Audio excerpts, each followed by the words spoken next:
할렐루야. 아멘. 지난 한 주간도 하나님의 은혜로 승리하셨을 줄로 믿습니다.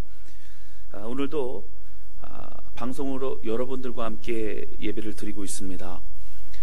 가정에서 예배를 드리시는 우리 모든 성도님들도 오늘 온 마음을 다해서 우리 살아계신 하나님께 예배드리는 시간 되시기를 주님의 이름으로 축원합니다. 함께 또 마음을 다해 찬양하시고 또 주시는 말씀 귀 기울여 들으심으로 오늘 하나님 앞에 드려진 신령과 진정의 예배가 되실 수 있기를 기도합니다. 대한민국이 참으로 어려운 그런 시간을 맞이하고 있습니다. 지금도 많은 확진자들이 판별이 되고 있고요.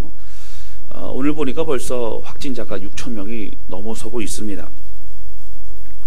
이 어려움이 우리를 염려하게 만들지만 힘을 내어서 기도하며 이 모든 어려움들을 마음을 모을 때에 우리가 같이 기도할 때에 기필코 극복해 내게 될 줄로 믿습니다. 사실 이러한 국가적인 그러한 어려움이 있었던 것이 흔치는 않았습니다. 특별히 사스나 메르스 사태도 우리에게 있었고, 그리고 국가 전체를 어렵게 하는 큰 일들이 참 많이 있었지요. 그러나 이번처럼 전파력이 강한 것도 없는 것 같습니다. 정부와도 방역 시스템에 최대한 우리가 협조함으로 이 모든 일들을 잘 극복해 내야 될 줄로 믿습니다. 이러한 코로나19의 급속한 확산과 또 국가적 위기는 사실 이단 신천지의 문제가 크다는 것은 국민 모두가 부인할 수 없는 사실입니다. 그래서 저도 이번에 신천지에서 있다가 탈출해 나온 사람들의 이야기와 그리고 신천지의 실체에 대해서 말하는 그 이단 전문가들의 그런 동영상을 여러 편 보기도 했습니다. 그런데 그곳 신천지 사람들은 정말 대단합니다. 이 대단하다는 얘기는 뭐 좋다는 얘기는 아니고요.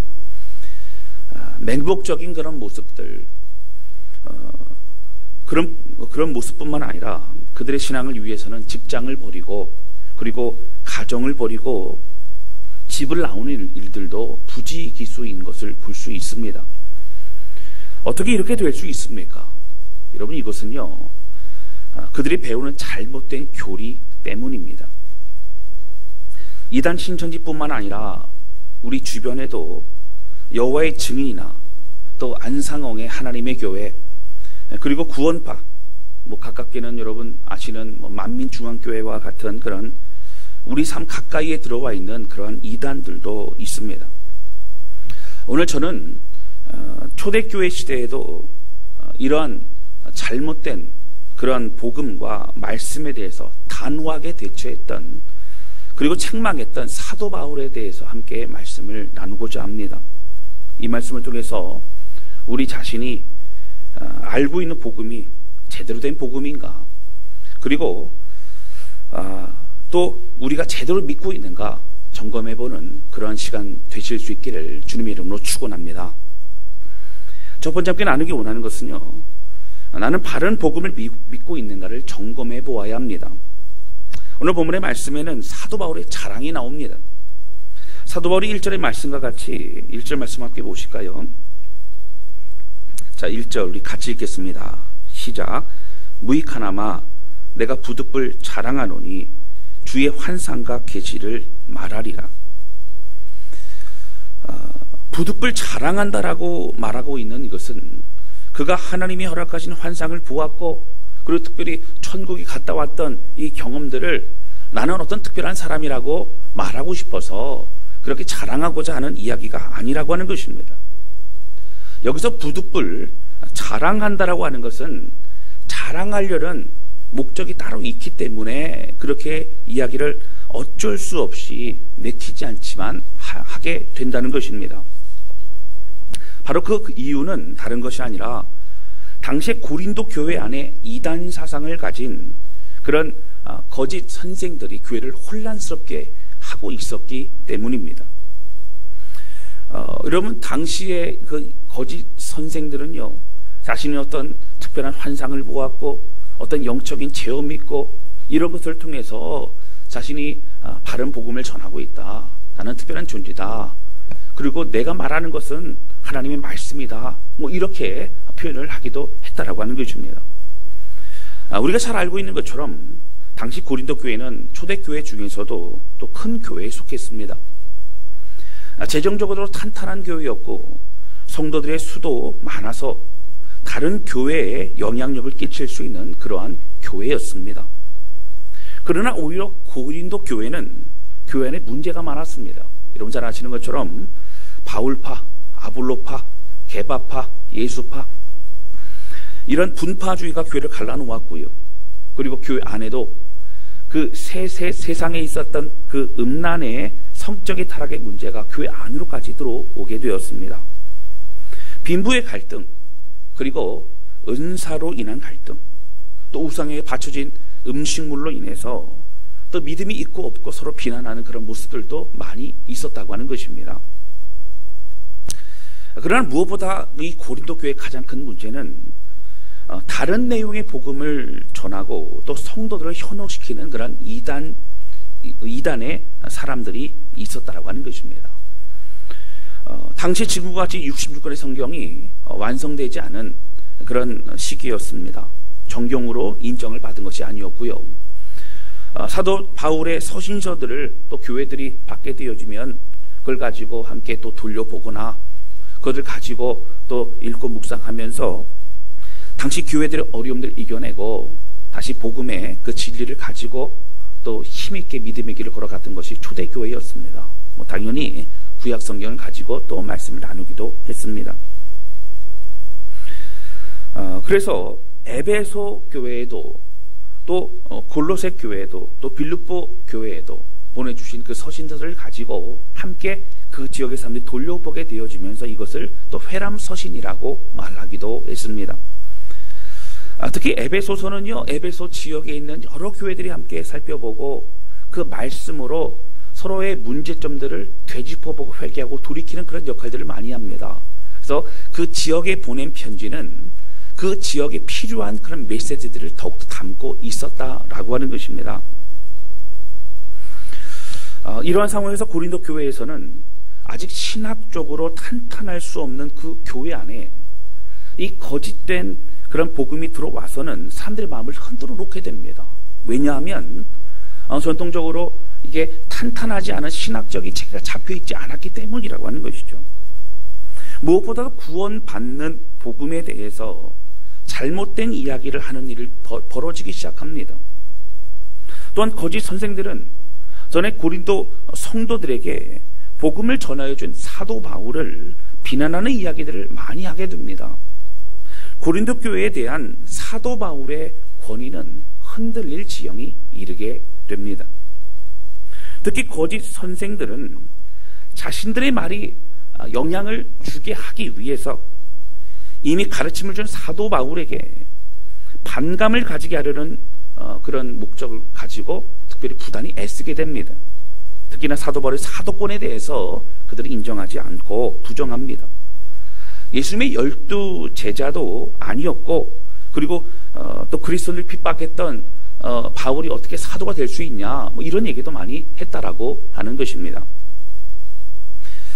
또한 그의 편지나 또 글은 좋지만 그의 말은 힘이 없다, 뭐 시원치 않다, 뭐 이렇게 폄훼하기도 했습니다. 여러분, 이 말은요, 사도 바울이 보내준 서신서들은 사도 바울이 쓴 것이 아니다라고 하는 가짜다, 뭐 이런 얘기를 말하는 것입니다.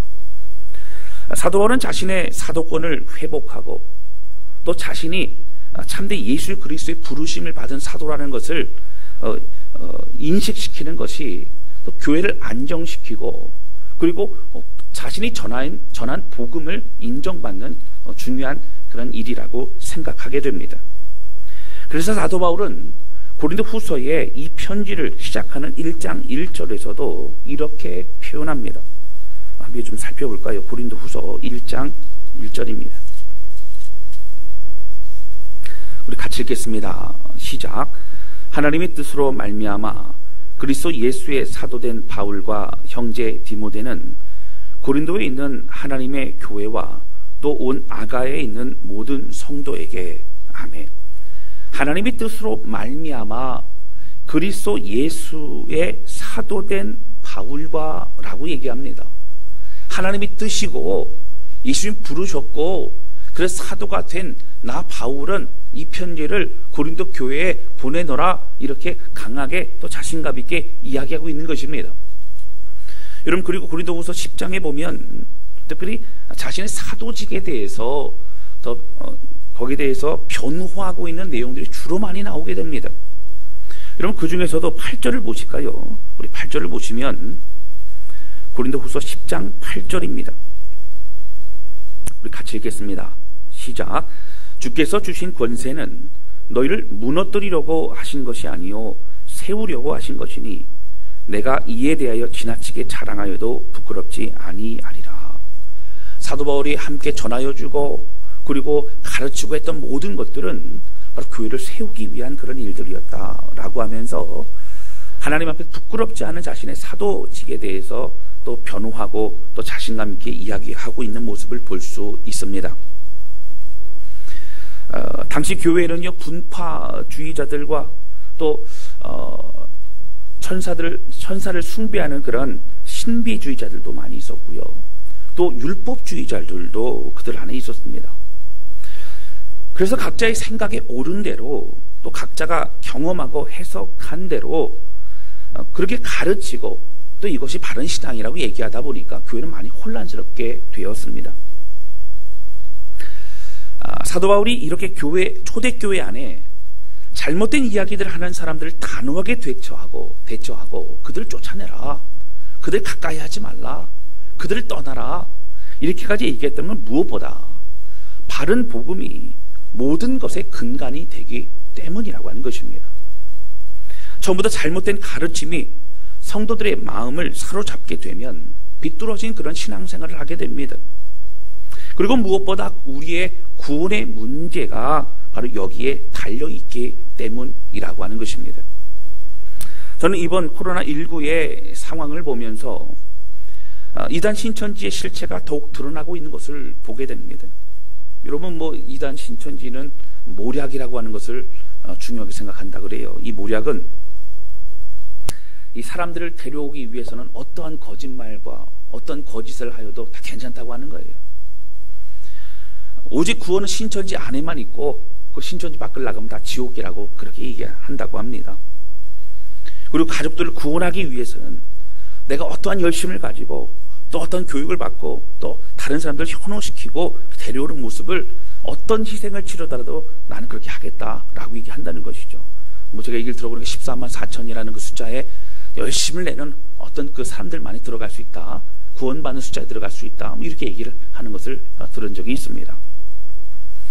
여러분 이만희 교주를요 또 보혜사역 또 그리스도라고 믿는 전형적인 이단임을 우리는 알 수 있습니다.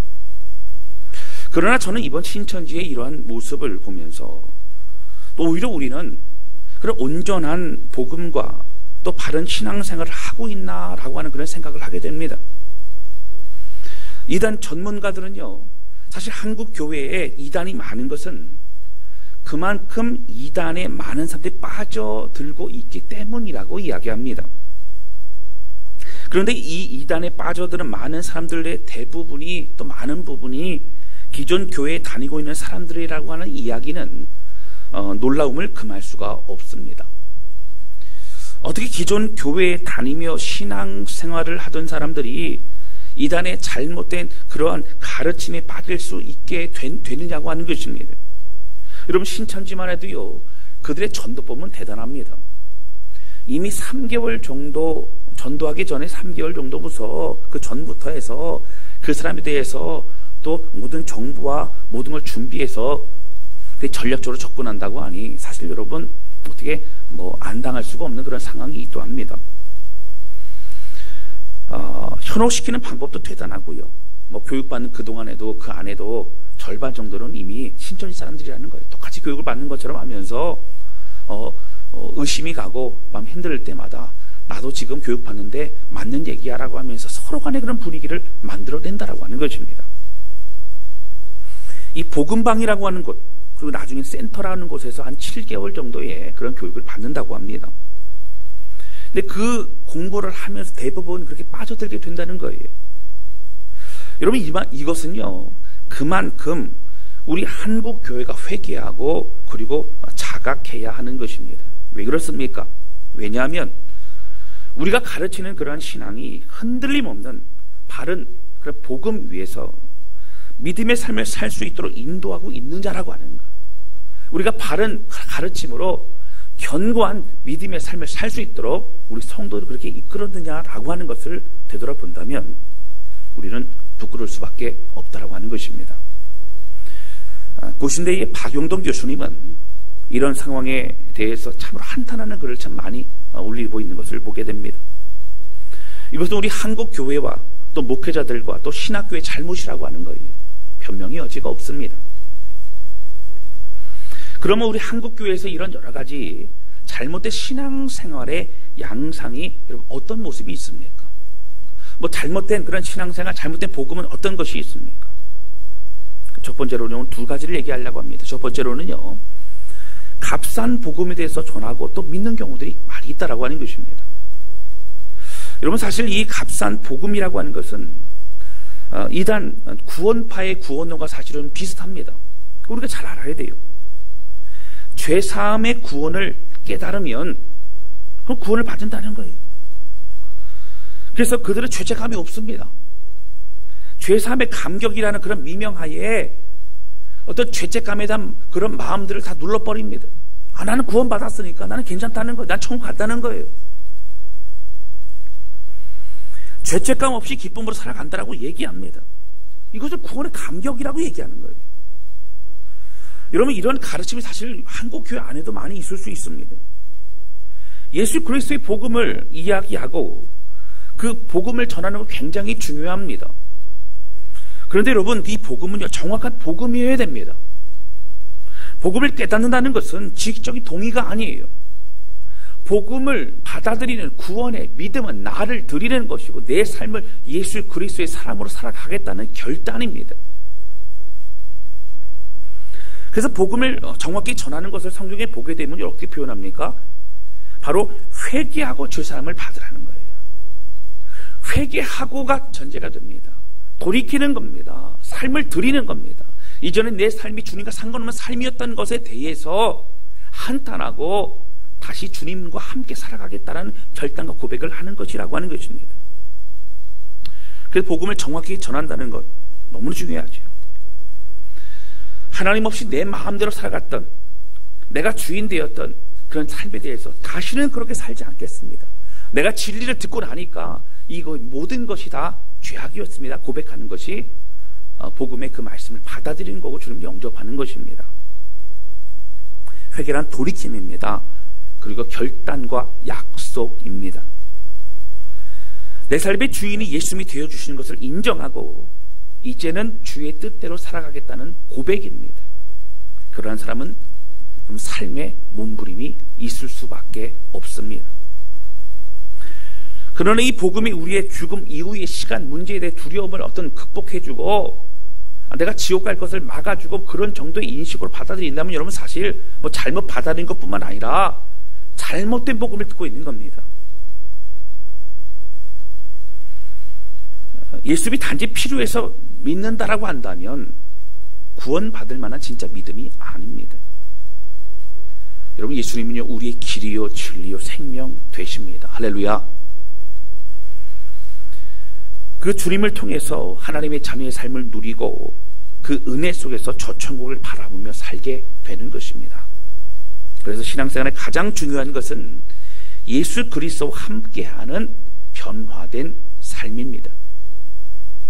그러나 한국교회를 비롯한 우리 모두가 예수님을 믿는다는 것이 우리의 죄의 문제를 해결하기 위해서, 또 죄책감을 벗어나기 위해서, 또 그렇게 믿고 우리의 삶은 또 우리의 마음대로 살아가고 있다면 우리는 잘못된 복음을 알고 있는 것이고 잘못 믿고 있는 것입니다. 이것은 싸구려 복음입니다.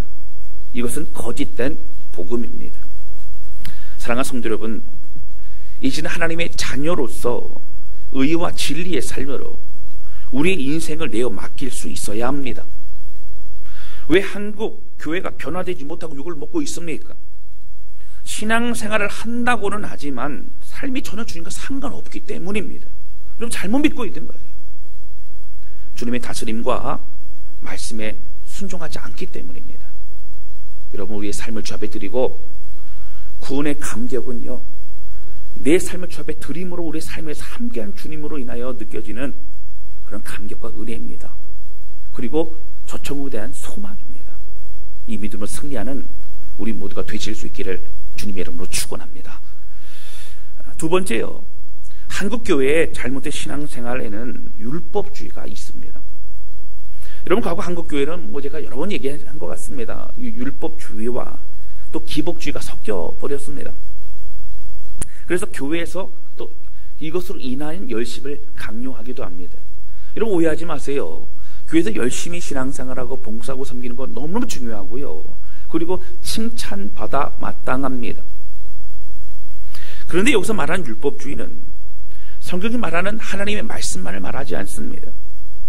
어떤 전통과 어떤 사람들의 인식과 이런 걸로 인해서 그 열심을 가지고 보여주고 그 열심이 어떤 신앙생활의 계급을 만들고 그 어떤 보여지는 것들로 인해서 자기 만족이 느껴지는 건 굉장히 위험하다고 하는 것입니다. 무언가 지키고 열심을 내고 또 최선을 다해야 하나님 기뻐하신다라고, 뭔가를 해야 기뻐하신다라고 하나님 기뻐하시지만 여러분 우리 삶의 그 자체만으로도, 우리 존재 자체만으로도 기뻐하시는 우리 하나님이심을 믿으시기 바랍니다. 할렐루야. 아멘. 천국에 가기 위해서는 하나님 앞에 부끄럽지 않아야 된다. 하나님 잘 보여야 되니까. 여러분 잘 보이는 것으로 천국 갈 수 있다면요, 떳떳한 사람이 누가 있겠습니까? 의로운 사람이 천국 간다라고 한다면 우리가 누가 의로울 수 있겠습니까? 예수 그리스도의 보혈로 의로워지는 것이지 우리 행위로 의로워지는 것이 아니라고 하는 것이죠. 무엇보다 복받기 위해서, 능력받기 위해서 헌신하고 순종하고 봉사한다면 출발이 여러분 잘못된 것입니다. 그럼 우리는 알아야 됩니다. 헌신과 또 순종과 봉사는 너무도 중요하지만 그것은 나를 구원하신 하나님의 은혜에 감사해서 드리는 우리 삶의 열배가 되어야 된다고 하는 것입니다. 여러분 사실 이런 부분은 많이 들으셔서 인식하고 있으실 것입니다. 받기 위해 드리는 게 아니고, 여러분 율법주의는요, 교회는 열심은 있지만 기쁨이 없어요. 그 사람들은요, 뭔가 열심히 합니다. 최선을 다합니다. 헌신합니다. 근데 하늘로부터 오는 기쁨이 아니고 내가 봉사하고 섬긴 것으로 인한 그런 만족감입니다. 만약 기쁨이 있다면 다른 사람들이 잘됨을 보고 나도 그렇게 되기를 원하는 그런 마음, 나도 저 사람처럼 복받아야지, 나도 저 사람처럼 나도 잘 됐으면 좋겠다, 이런 마음이 먼저 앞설 때에는 위험하다는 것입니다. 율법주의의 분위기가 있는 그런 교회들은요, 정죄가 많아요. 서로에 대해 비난하고 그리고 서로의 잘못된 것을 지적하기 바쁩니다. 내가 기뻐서 섬기는 것이 아니기 때문에 다른 사람들의 게으름을 용납하지 못합니다. 또 말씀으로 정죄하고 최선을 다하지 않는 그런 사람들을 보면서 힘들어하기도 합니다. 사실 율법주의는요, 그 사람의 삶 자체가 주님으로부터 오는 진정 기쁨이 없습니다. 그래서 힘들어합니다. 여러분 자신도 기쁨이 없고 다른 사람도 힘들게 하는 것, 나중에 점점 더 그 마음이 강팍해지기 시작한다라고 하는 거예요. 왜 그렇습니까? 예수님의 은혜와 감사함보다는 열심과 순종과 최선이 더 중요하기 때문이라고 하는 거예요. 아니라고 말하지만 그 마음속은 그것이 중요합니다. 그리고 점점 교만해지게 된다라고 하는 거예요. 사랑하는 성도 여러분, 제가 앞에서 언급한 이 값싼 복음이나 또 율법주의의 이러한 신앙생활의 잘못된 내용, 즉 거짓된 복음은 지금이나 초대교회나 여전했습니다. 이것이 이단입니다. 여러분, 이단 단체가 있는 것도 이단이지만 우리 안에 잘못 믿고 있는 것도 이단이라는 거예요. 우리 안에 있는 잘못된 신앙생활을 이단이라고 하지 않고 쉽게 생각하고 내 뜻대로 내 마음대로 편하게 그렇게 살아가고 있다면 우리는 경계해야 됩니다. 우리 자각해야 된다라고 하는 것입니다. 고신대 박용동 교수님도 이야기하지만 이것은 한국 교회와 또 목회자들의 잘못이며 또 교회 지도자들의 우리 모두의 잘못이기도 합니다. 여러분, 무엇이 우리에게 정말 중요합니까? 예수 그리스도의 십자가의 의미를 제대로 아는 것, 이것이 중요합니다. 우리를 향한 그런 사랑을 알고 이제는 그 주님을 제대로 믿는 것이 중요합니다. 예수님을 믿어야 구원받는 그 믿음이라는 것은 우리의 삶을 드리는 것입니다. 여러분, 만약에 교회 다니며 구원받고 그리고 예수님 영접한 것만으로 구원받는다고 하면 이런 거짓말이에요. 예수님이 영접해서 구원받는 건 맞습니다. 이게 진리예요. 그런데 예수님이 영접한다는 의미는 내 삶을 드리고 주님과 함께 살아가는 거예요. 그것이 구원받는 믿음입니다. 주님과 함께하는 믿음입니다. 주님을 나의 구원자의 주인으로 모시고 그분의 뜻대로 살아가는 믿음입니다.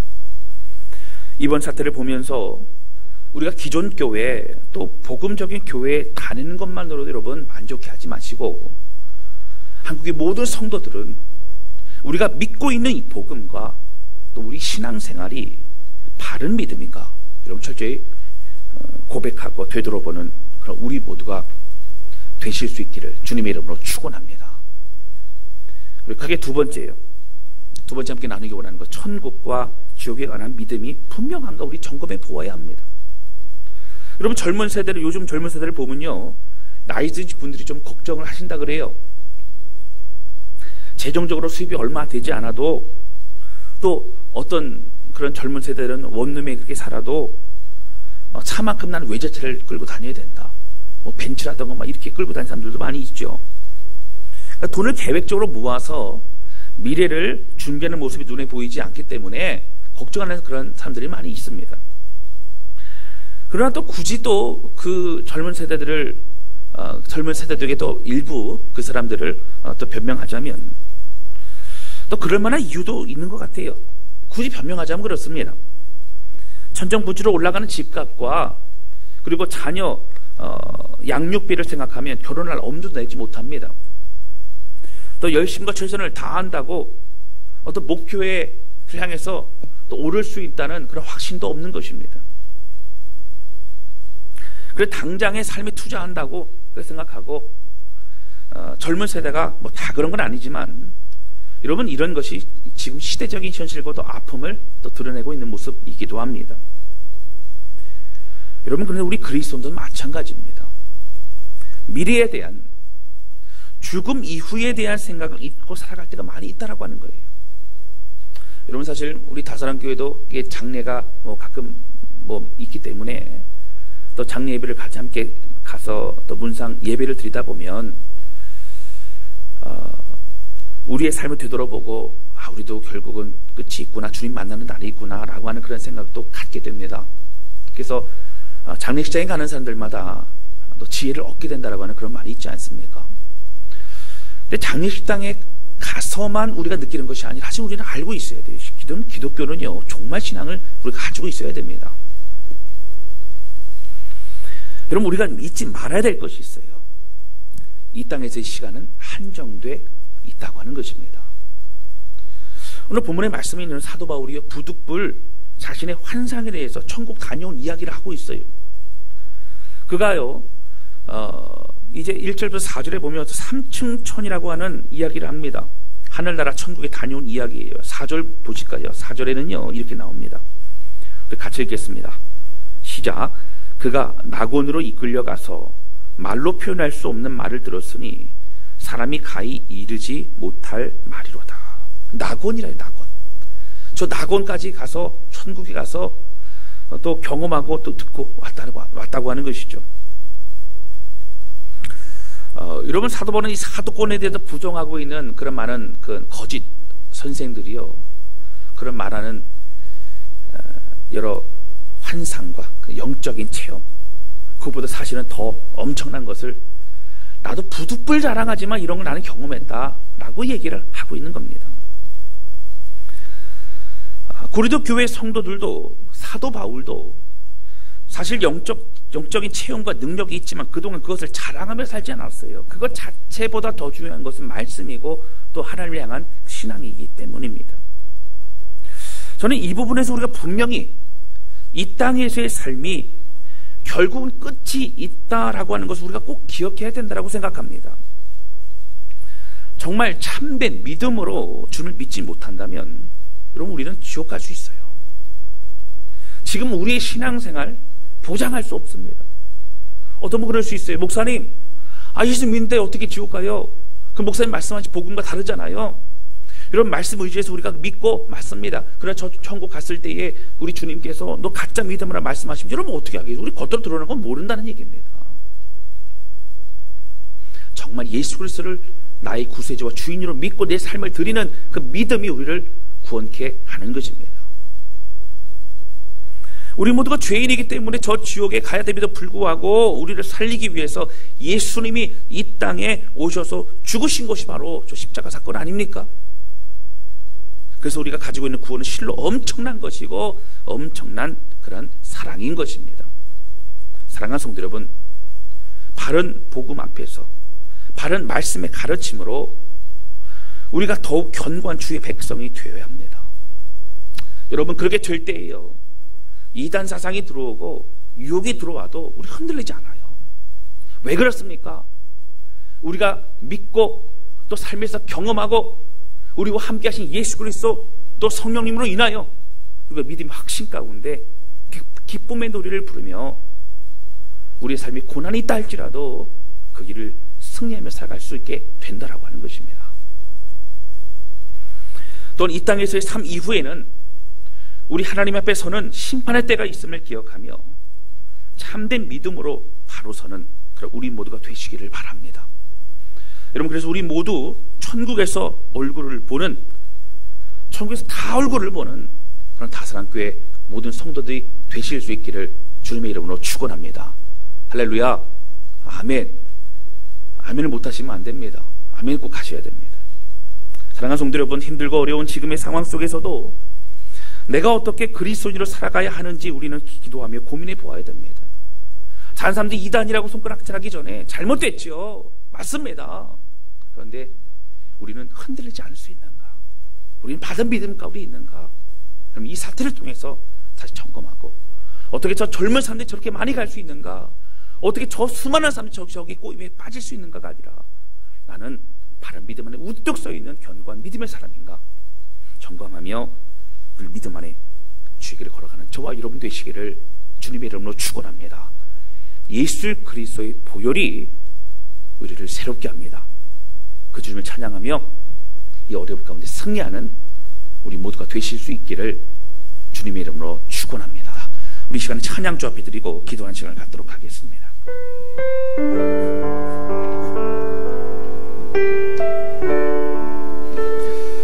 여러분, 이 찬양 참 오래된 찬양이죠. 보혈을 지나 하나님 품으로, 보혈을 지나 하나님 아버지 품으로 나옵니다. 이 보혈은 여러분 잘 아시는 것처럼 예수 그리스도의 보혈, 십자가의 보혈입니다. 십자가의 보혈이 있기 때문에 그것을 믿는 자들이 그 보혈의 그 권능으로, 그 죄사함의 능력으로 우리는 바로 하나님 그 품에 갈 수 있게 된다는 것이죠. 그런데 여러분, 주님의 품으로 가게 될 때에 그 보혈을 우리를 어떻게 한다고요?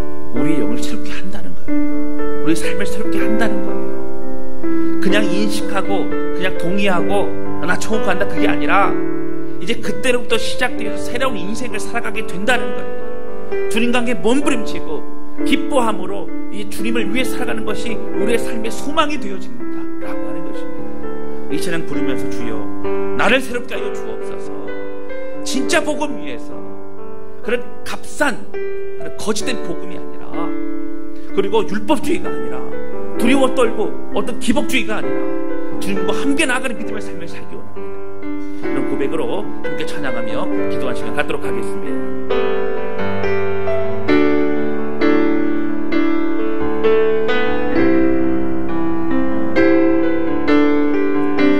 찬양합니다. 보혈을 지나, 보혈을 지나 하나님 품으로, 보혈을 지나 아버지 품으로, 보혈을 지나 하나님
기도할 때 하나님 아버지, 오늘 주신 말씀과 같이 우리가 어떤 이단 세상에도 빠지지 않을 수 있는 것은 바로 참된 복음과 참된 믿음 위에 서는 것입니다.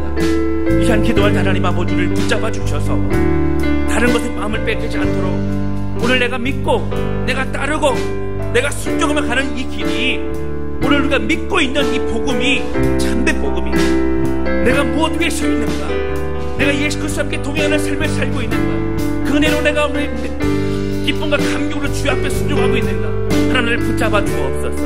하늘의 산과 몸부림치는 삶과 이제 열매 맺는 삶을 살게 하여 주옵소서. 복음이 우리 삶의 능력임을 알게 하여 주옵소서. 우리 간절한 마음으로 주 앞에 기도하기 원합니다. 우리 같이 기도하시겠습니다. 하나님 아버지, 저희 간절히 고백하며 기도합니다. 우리의 모든 것에 주님만을 바라보며 찬양합니다. 하나님 아버지, 오늘 이단 사상을 가지는 많은 이단들이 우리를 공격하고 우리를 유혹하고 미혹해 합니다. 그러나 하나님 아버지, 오늘 우리가 흔들리지 않을 수 있는 것은 우리가 참된 복음과 믿음 안에 서 있는 것, 그럴 때에 가능한 것임을 고백하게 됩니다. 오늘 우리의 믿음을 다시 점검합니다. 오늘 우리의 복음을 다시 점검합니다. 하나님 값싼 복음 하나님 다 떠나가게 해주시고, 하나님 오늘 예수 그리스도 주님의 은혜 가운데서 내 삶을 드리며 우리 주님과 함께 나아가는 삶, 하나님이여 내 기쁨 감격으로 순종으로 내 삶을 드리고 참된 열매 맺겠습니다. 예수 그리스도 나의 삶의 주인 되시며 그분에 나가는 우리 삶을 부르시고 인도해 주시길 원합니다. 하나님 아버지, 율법주의가 아니라 오주의 은혜에 가까이 드는 우리의 삶이 되길 원합니다. 하나님 믿음으로 구원받고 그리고 그 구원받은 은혜와 감격으로 우리의 모든 삶을 드리며 나가는 우리 인생 되길 원합니다. 하나님 앞에 소원하오니 오늘 우리 미혹해 만들고 우리를 흔들리게 만드는 모든 연약한 것과 더러운 것, 벌든 것다 예수를 떠나가게 해주시고 오직 믿음에 승리할 수 있도록 붙드시고 주님 역사하여 주시옵소서. 하나님 아버지, 주님 고백하며 기도합니다. 오늘 말씀을 통해서 이단 사상과 여러가지 미혹하는 그런 세상의 것에 우리 마음을 빼앗기지 않을 수 있는 것은 다른 것이 아니라 참된 진리의 복음이라고 말씀해 주신 주님 감사합니다. 고린도 교회 안에 그 교회를 흔드는 그런 이단 사상들이 있었음을 고백하게 됩니다. 그런데 주님, 지금 우리가 살고 있는 이곳에서도 동일하게 많은 이단이 있습니다. 그리고 그 이단들에는 기존 교회 다니는 성도들이 마음을 빼앗기고 그곳에 간 사람이 많다라고 합니다. 하나님 오늘 우리 마음을 다시 한번 점검해보게 도와주셔서 내가 알고 있는 복음, 내가 믿고 있는 이 복음이 진짜 복음을 믿고 있는가, 그리고 바른 믿음에 서 있는 걸 경험해 보게 도와주셔서 하나님 아버지, 신앙과 삶이 분리된 그런 우리 모습이 아니라 삶의 예배를 주 앞에 드리며 주님 기뻐하시는 영광된 모습을 주 앞에 드릴 수 있도록 역사하여 주옵소서.